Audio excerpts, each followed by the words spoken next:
Eh bien, salut à tous, bienvenue dans les brèves de l'écho.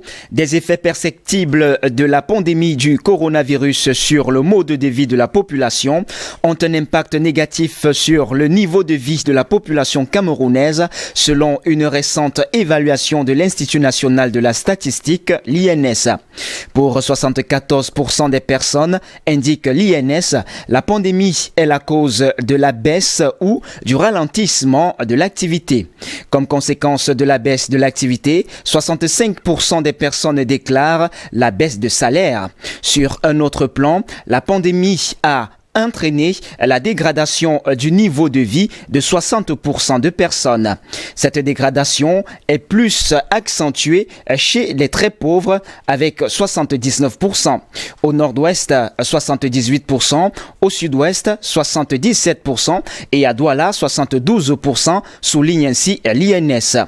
En outre, précise l'Institut, 82% des personnes se plaignent de la hausse des prix. Dans l'ensemble, 43% de la population, 40% au service du transport en commun.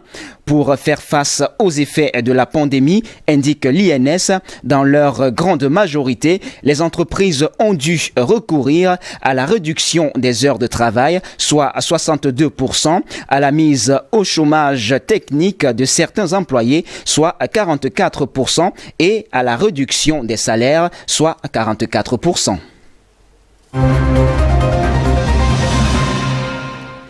L'organisation non gouvernementale Greenpeace constate que la réduction d'impôts introduite par le groupement de la filière bois du Cameroun, en abrégé GFBC, auprès du gouvernement n'a pas été incluse dans la récente révision de la loi de finances ordonnée le 3 juin par le chef de l'État Paul Biya.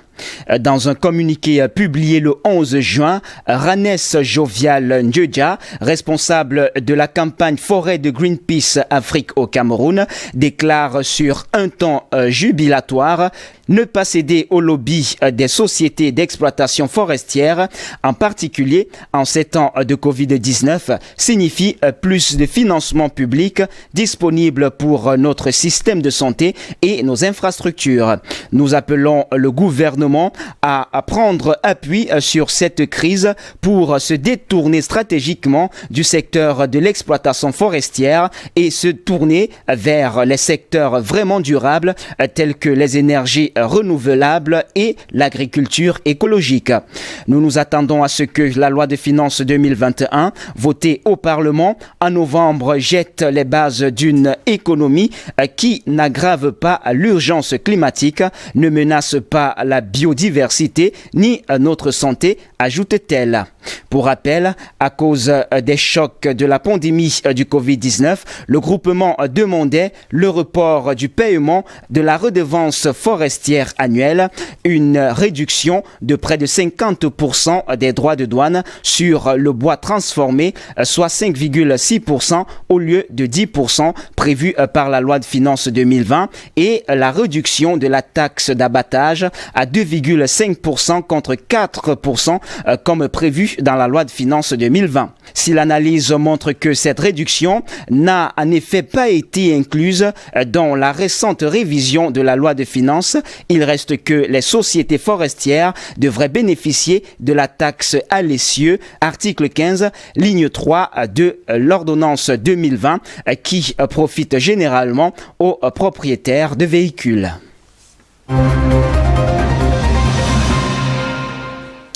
Le ministère des Finances, Louis-Paul Motazeux, a mis en paiement depuis le 10 juin 2020 une enveloppe de 6,5 milliards de francs CFA au titre du reliquat de la subvention 2019 à l'enseignement privé.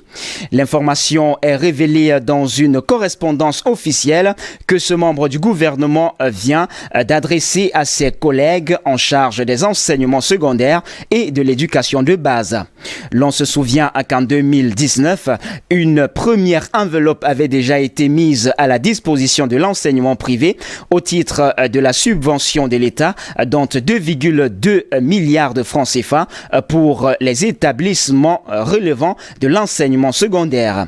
La subvention que vient de débloquer l'État camerounais vise à alléger les charges liées au fonctionnement des établissements privés laïques et confessionnels.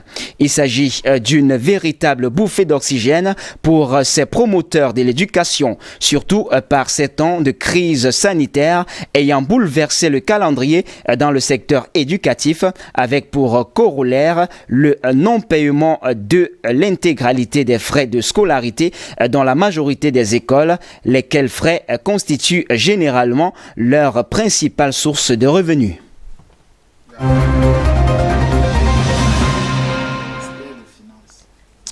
L'emploi salarié en France, département d'outre-mer inclus, a chuté de 2% au cours d'un premier trimestre marqué par les répercussions de la crise liée au coronavirus, ce qui représente un demi-million d'emplois détruits selon les données publiées ce jeudi 11 juin par l'INSEE.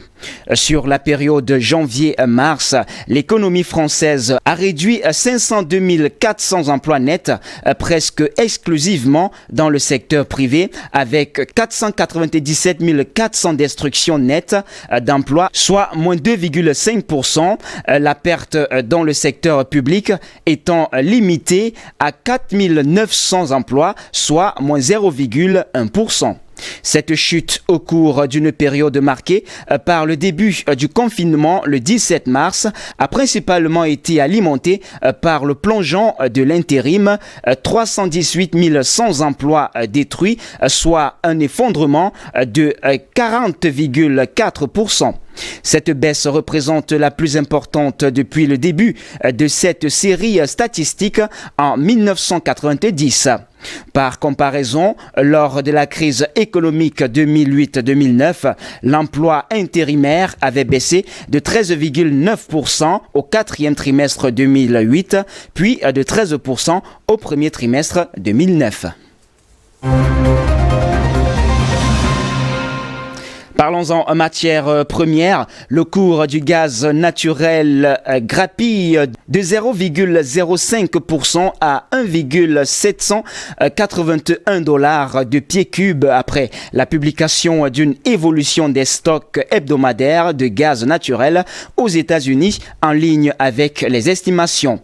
L'administration de l'information de l'énergie, en abrégé EIA, a fait état d'une hausse de 93 milliards de pieds cubes dans les stocks souterrains. L'accroissement était de 102 milliards de pieds cubes la semaine précédente. Il s'agit de la deuxième semaine consécutive de hausse. Rappelons que le pied cube ou cubic foot en anglais vaut 28,31 685 litres.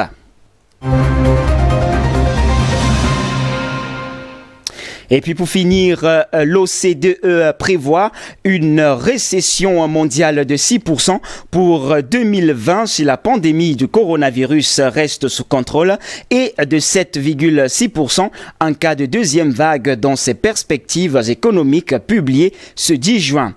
Pour 2021, l'Organisation de coopération et de développement économique, en abrégé OCDE, anticipe un fort rebond dans le premier cas avec une croissance de 5,2%, rebond qui serait limité à 2,8% en cas de deuxième vague.